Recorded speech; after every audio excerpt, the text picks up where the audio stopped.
제가 오늘 그 말씀을 누가복음에 하나님께서 자기가 원하는 자들에게 성령을 선물로 주지 않겠느냐, 그런 말씀 여러분 있잖아요. 누가복음 11장 5절부터 13절까지 내용인데요. 또 이르시되 너희 중에 누가 친구가 있는데 밤중에 그에게 가서 말하기를 친구여 떡 3덩이를 내게 구워달라. 내 벗이 여행 중에 내게 왔으나 내가 먹을 것이 없노라 하면 그 친구가 안에서 대답하여 이르되 나를 괴롭게 하지 마라. 문은 이미 닫혔고 아이들이 나와 함께 침실에 누웠으니 일어나 내게 줄 수 없노라 하겠느냐. 내가 너에게 말하노니 비록 벗됨으로 인하여서는 주지 않을지라도 그 간청 때문에 일어나서 그 요구대로 주리라. 내가 너에게 이르노니 구하라 그리하면 너에게 주실 것이요 찾으라 그러면 찾아낼 것이요 문 두드리라 그러면 너에게 열릴 것이니 구하는 이마다 받을 것이요 찾는 이는 찾을 것이며 두드리는 이는 열릴 것이니라. 두 번째 비유를 또 들어주세요. 너희 중에 누가 아버지 된 자로서 누가 아들이 생선을 달라 하는데 생선 대신 뱀을 주며 알을 달라 하는데 정갈을 주겠느냐.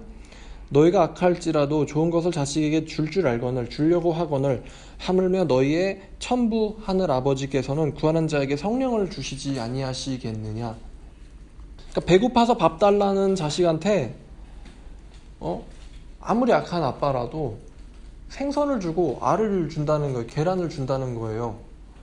누가 아무리 악하다고 그 아들한테 죽으라고 생선 대신에 뱀 주고 정갈을 주겠냐고. 갓난애한테 생선 대신 뱀 주고 정갈 주면 애가 죽잖아요. 너희가 악하다 할지라도 좋은 것을 줄 텐데 하물며 우리 선하신 한 분 하나님 아버지께서 너희에게 성령을 주시지 않겠느냐.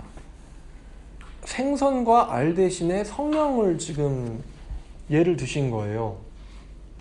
다 한마디로 하면은 우리 하나님 아버지께서 우리에게 얼마나 성령 주시고 싶어 하실까?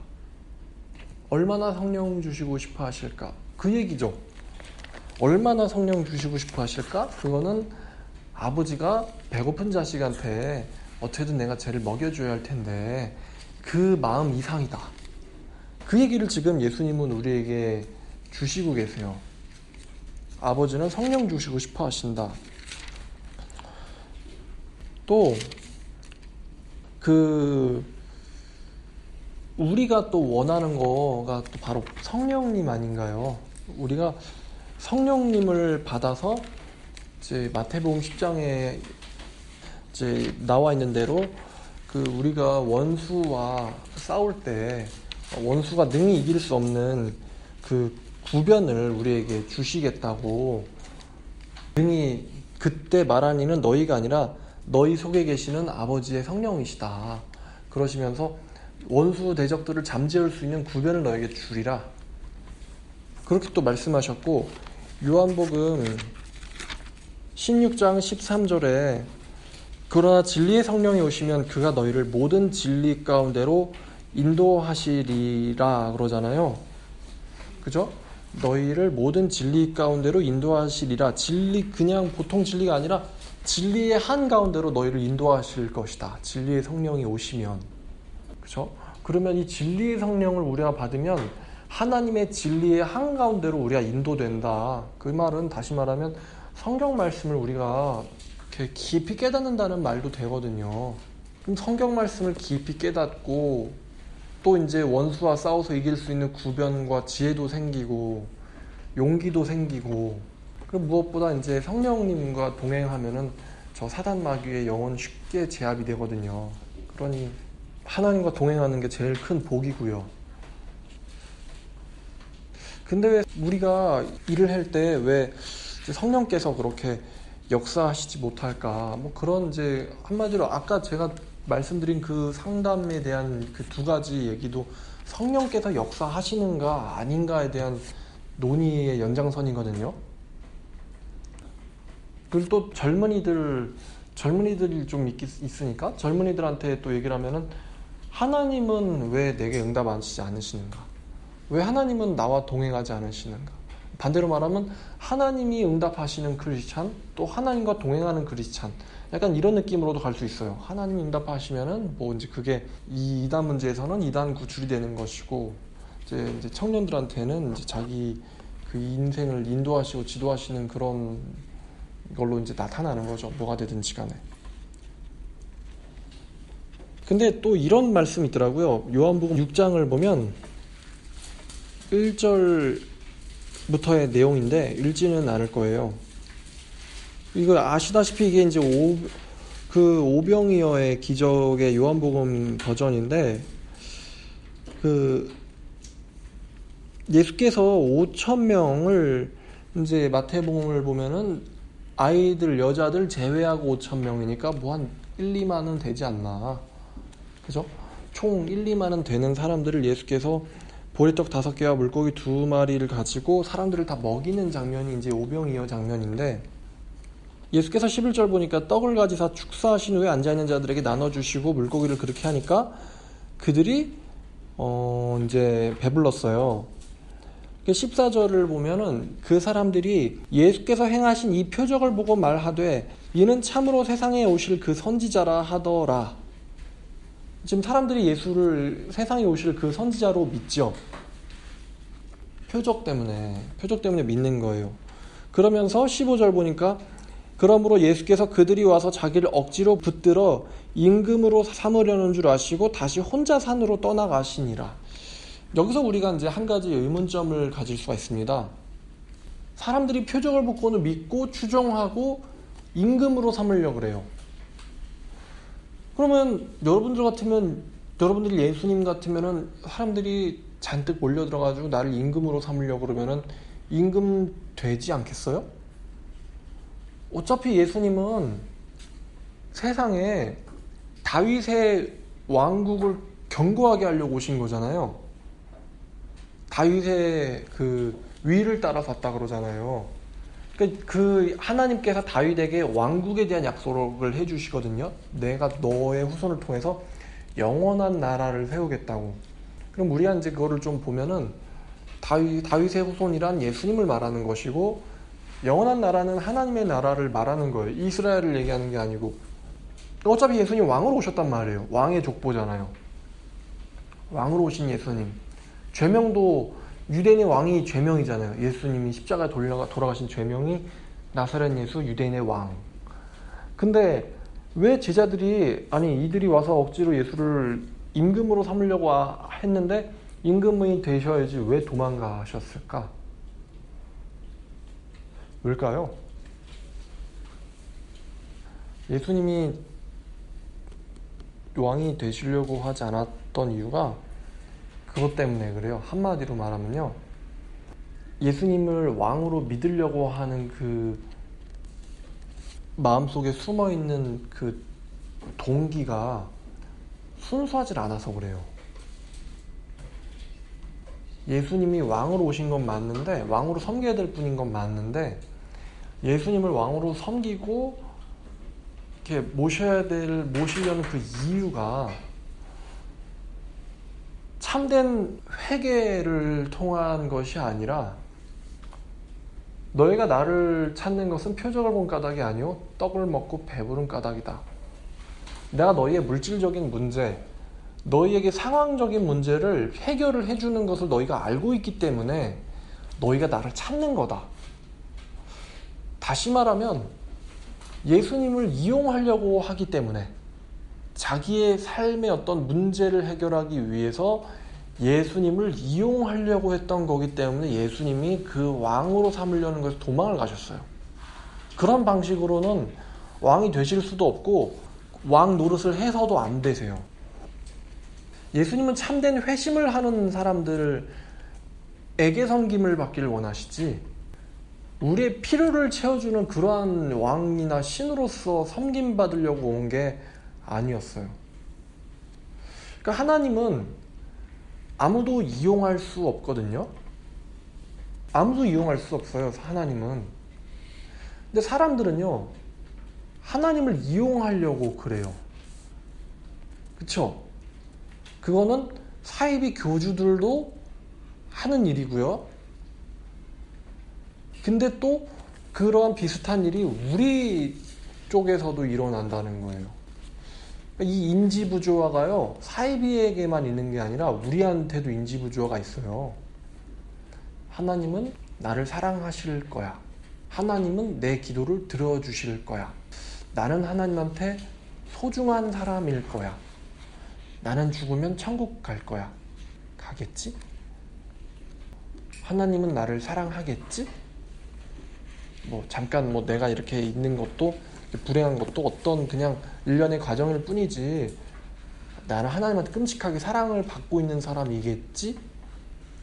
이게 인지부조화거든요. 이게 근거 없는 자기중심적인 해석, 이기적인 해석을 가지고 사는 거. 그렇지 않나요? 이러한 모습들이 기독교인들에게서 많이 보이죠. 그래서 예수님이 요한복음 14장 21절, 2절, 3절, 4절에 보면은 나의 계명을 가지고 지키는 자가 나를 사랑하는 자라 그랬어요. 나를 사랑한다고 말하는 사람이 아니고 떠벌리는 사람이 아니라 내가 아버지께 사랑을 받는다라고 떠벌리는 사람이 신자가 아니라 나의 계명을 가지고 지키는 자가 나를 사랑하는 자다. 나의 계명을 가지고 지키는 자가 아버지께 사랑을 받을 거라고 그랬어요. 근데 이제 그렇지 않은 우리는 어떤 모순 가운데 있잖아요. 하나님의 계명, 내가 하나님의 계명대로 살려고 애를 쓰던가? 하나님의 뜻대로 거룩하게 사는 것이 내 평소의 관심사였던가? 하나님이 보시기에 나는 어떻게 보일까?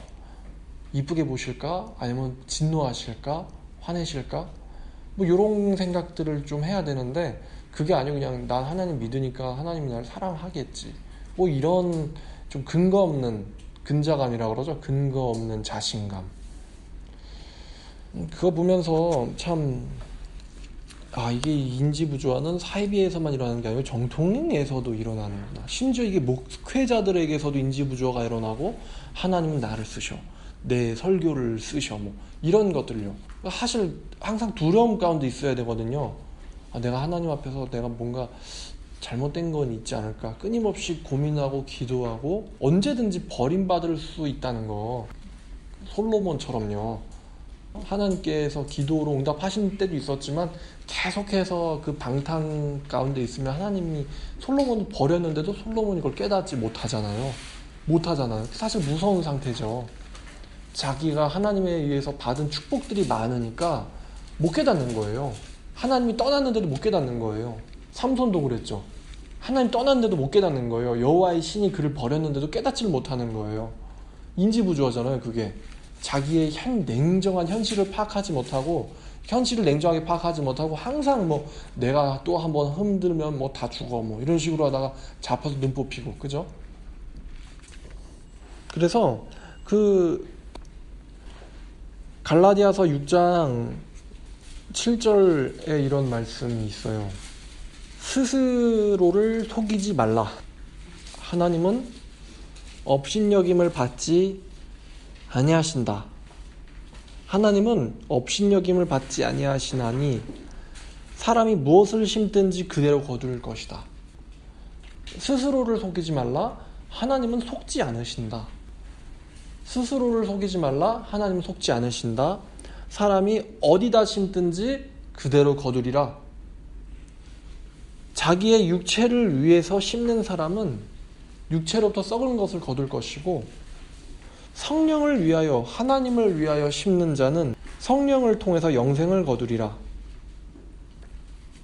만약에 우리가 하나님 말씀을 다루는데 하나님 말씀을 다룸을 통해서 하나님께서 우리에게 정말 변화를 일으켜주고 싶어자 하는 그 하나님의 그 깊은 숨은 뜻에 관심이 없고 단지 우리의 어떤 목적을 달성하는 데만 관심이 있다고 한다면 그러면 이제 조금 과장돼서 하나님의 말씀을 이용하는 사이비랑 우리랑 뭐가 다를까요? 그렇지 않나요?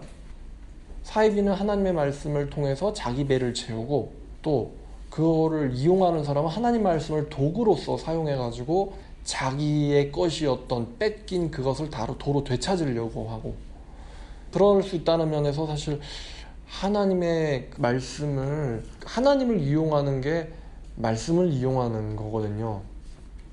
하나님을 이용하는 거나 말씀을 이용하는 거나 그걸 통해서 자기 합리화를 하고 근데 그게 이제 예수님께서 왜 그들에게 왕이 되시지 않으셨나? 예수님은 그들의 왕이 되고 싶지 않았던 거예요. 그때 왕이 되어서는 안 되는 게 아니고 그들의 왕이 되고 싶지는 않았던 거예요. 예수님은. 그쵸?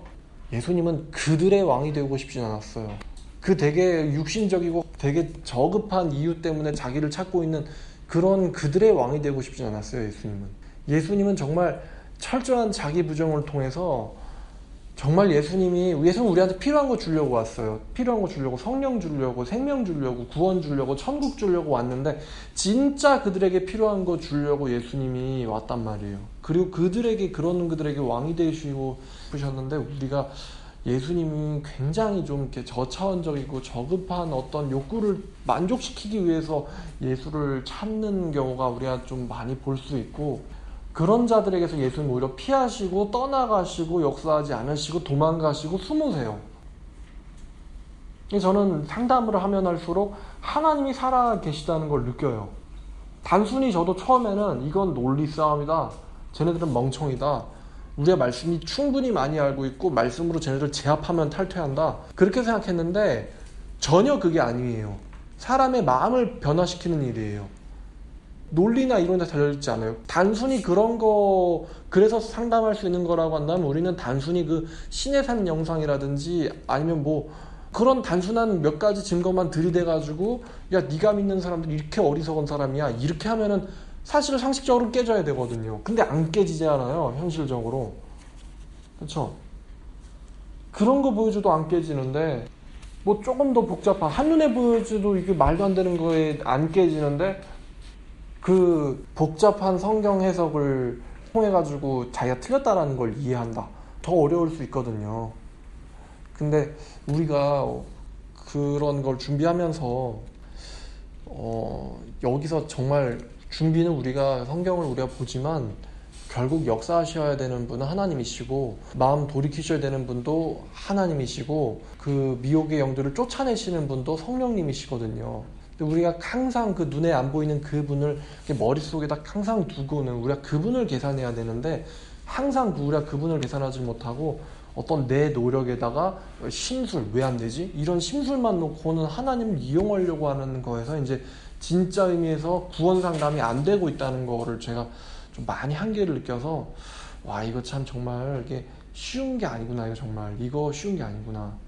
하나님이 역사하시면 정말 모두가 불가능하다고 생각되는 사건들이 순식간에 끝나기도 하고, 반대로 하나님 역사하지 않으시면 다 된 것 같은 일이 완전히 망치어지기도 해요.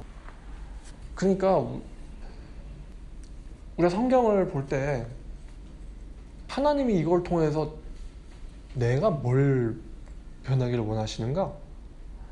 이런 거를 이제 정말 점검을 해야 돼요.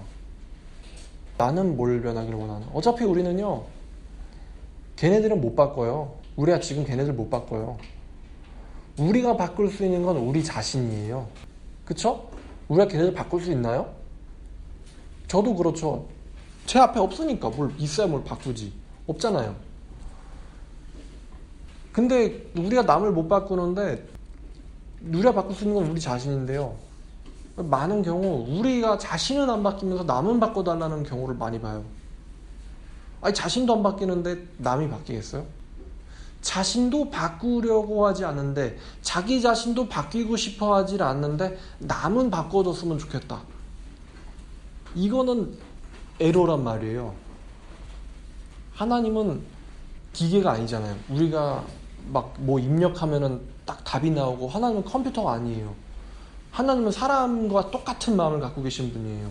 서운하고 섭섭하고 내가 그걸 왜 해줘야 되지? 이런 생각도 하나님 하실 수 있고요. 하나님 고마워도 하시고, 하나님이 안타깝게도 생각하시고요. 기뻐하시기도 하고 분하시기도 하고요. 우리 하나님이 사람한테 마음을 넣어주신 분이란 말이에요. 근데 우리가 하나님을 볼 때 무슨 컴퓨터처럼 보고 사람의 마음을 창조해 주신 분이시니까 얼마나 사람의 마음에 대해서 잘 아시겠어요. 그래서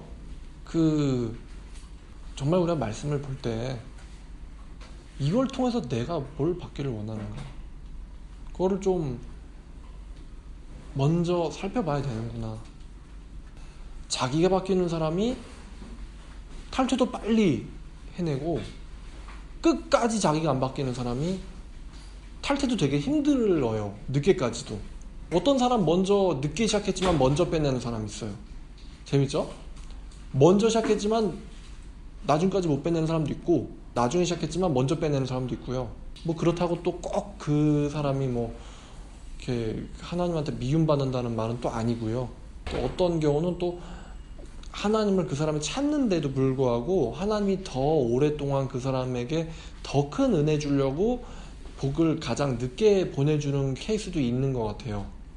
아무래도 우리가 이렇게 고난 가운데 있을 때 하나님을 뜨겁게 찾지 않아요? 괜찮아요? 하나님 뜨겁게 찾잖아요. 고난 가운데 있을 때. 이렇게 우리가 일생에서 하나님의 도우심과 하나님의 말씀을 알려고 했던 적이 있었던가요? 그렇잖아요. 그러니까 이 기간이 길면 길수록 우리가 하나님의 사람으로 연단 받는데 유리하니까 하나님이 또 그러한 면에서는 또 그 길게 끄시는 걸 수도 있는데, 어쨌든 제가 전달드리고 싶은 말은요, 먼저 우리가 하나님 앞에서 순수하지 않으면 하나님이 도망가실 수도 있다는 거를 전 말씀드리고 싶었어요. 오늘 요한복음 6장 말씀에서 봤잖아요. 우리 아버지가 그렇게 성령 주시기를 원하시는데도 불구하고 왜 성령의 역사와 기적적인 그런 사람의 마음을 변화시키시는 그 성령의 그 불이 왜 우리에게는 안 나타나는가? 저 이단의 미혹의 영에 사로잡혀 있던 저 사람도 성령 역사 받으면 그냥 하나님 말씀으로 돌아서가지고 내가 하나님 말씀 전하고 저 이단의 사입이 빠진 애들을 내가 꺼내겠다고, 내가 한 번 빠졌었기 때문에 잘 아니까 막 한 번에 횟가닥 하면 사람 금방 바뀌거든요.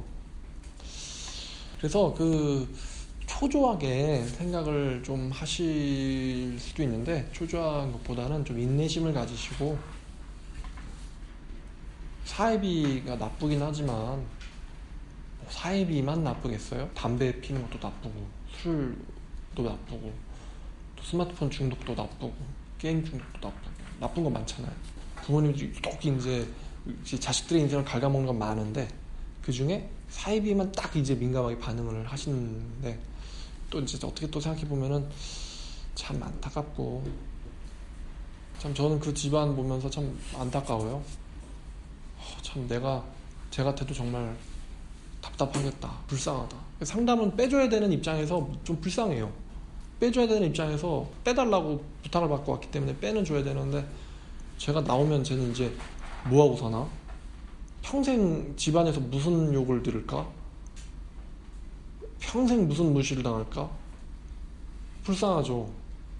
완전히 지금 만약에 나갔다가는 한쪽만 일반과실 100%가 되니까 나오기도 싫고, 나와서도 안 되고, 나와서 있을 공간도 없고, 마음의 공간이요, 있을 공간도 없고. 그러니까 저렇게 막 이를 악물고는 저 별것도 아닌 저 교리를 붙잡고는, 저 지푸라기 같은 교리를 붙잡고는 버티고 있는데 참 불쌍하다. 그런 생각이 좀 상담하면서 많이 들더라고요. 저한테 막 욕까지 하는데, 욕을 먹으면서도 불쌍하다, 정말 우르렁거리는, 죽고 싶지 않아 아주 우르렁거리는 배를 보는 그런 느낌이었거든요. 안타깝죠? 여러분들 들어보시니까. 네, 그래서 우리가 다 좀 성경을 읽을 때 진지하게, 꼭 반증을 위해서가 아니라 예수님과 우리 사이에, 구원자와 구원받아야 되는 죄인 사이에, 창조주와 피조물인 관계 사이에서 하나님은 나에게 뭘 원하시나, 이런 질문을 하시면서 성경을 보시면은 지금 이 기간이 꼭 고난의 길, 광야 기간은 아닐 수도 있다는 생각이 들어요. 이런 것도 즐길 수도 있고요. 하나님 말씀 보면서 나에게 이제 주시고 계시하시고 싶으신 아버지의 그 사랑과 은혜를 깊이 묵상할 수 있는, 뭐 이제 하나 좀 위로가 되는 인물 거론하자면, 다윗 왕이 압살롬한테 쫓겨나가지고 이제 도시에서 도망을 나갔잖아요. 자기가 세운 도시에서 도망을 나갔단 말이에요. 자기 자식이, 제일 사랑하는 자식 압살롬이 지를 죽이고 왕이 되겠다고 쫓아오니까 다윗 왕이 울면서 도망을 가잖아요. 이런 일이 다 있나요? 이런 사이비도 사이비가 없죠. 왕권이 뭐라고, 그죠? 내가 왕위 계승을 하겠다며 아빠를 죽이려고 달려오는. 그러면서도 다윗은 그 가운데서 시를 썼고, 그죠? 그 가운데서 시를 썼고, 도망가는 그 가운데서도 다윗은 하나님과 동행했던 것 같아요. 하나님의 성령과 동행했고, 시를 쓰고, 성경이 되고, 다 고난 많지만 나중에 평온하게 눈 감게 되는 다윗 왕의 그 정말 그 파란만장한 인생을 보면서 하나님은 우리의 연단과 성장을 원하시는구나. 우리가 변화되기를 원하시는구나. 자식도 도구로 쓰시는구나. 하나님이 우리를 얼마나 사랑하시면 우리를 온전케 하려고 저렇게 이렇게까지 우리를 아프게 하실까. 우리가 이제 그 부모님의 마음을 하나님께서 조금 엿볼 수 있을 것 같습니다. 기도하겠습니다. 하나님 아버지, 참으로 마음이 아픕니다.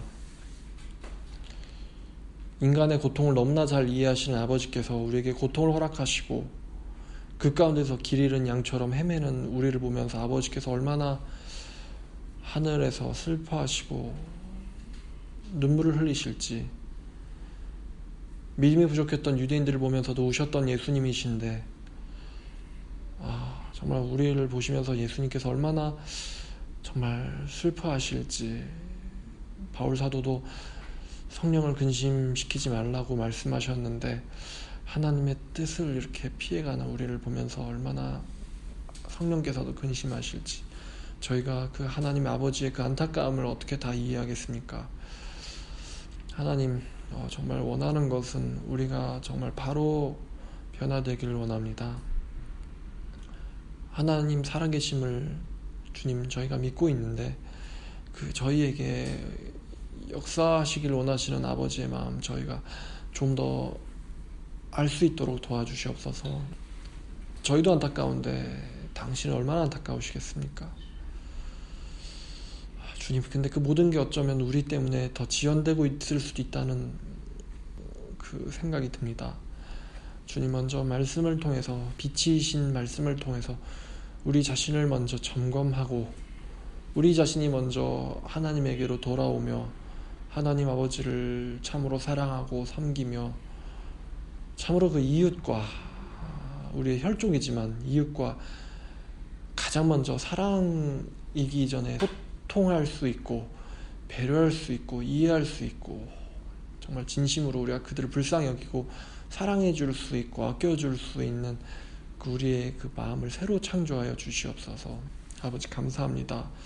아버지께서 계심에 감사하고 우리가 하는 일에 우리와 같은 편에 서 계심에 감사하고 말씀을 주신 것에 감사하고 깨달을 수 있는 기회 주신 것 감사하고 또 이런 강의 들을 수 있는 또 허락해 주시고 강의 장소도 허락해 주심에 감사하고 아버지, 올해 이런 사건을 통해서 하나님 아버지를 더욱더 간절히 찾을 수 있도록 계기 만들어 주신 것에 대해서 감사드립니다. 하나님 아버지, 우리가 하나님 아버지의 그 말씀을 깊이 깨닫고 그 자식을 잃은 탕자의 마음으로 우리를 찾고 계시는 아버지의 마음을 헤아릴 수 있도록 도와주시며 또 우리를 통해서 하나님의 말씀을 우리를 통해서 전에 흘러가게 하시고 그 생명의 말씀이 흘러가는 곳에 이단 사이비의 영들이 사라지고 사탄이 물러가고 우리가 싸워서 승리할 수 있는 그러한 기적을 맛보며 홍해를 건넌 백성들처럼 아버지를 찬양할 수 있는 귀한 또 선물 또한 우리에게 허락해 주시리라 주님 믿습니다. 하나님 감사드리며 우리에게 진정한 왕 되시기를 원하시는 예수님의 이름으로 기도드렸습니다.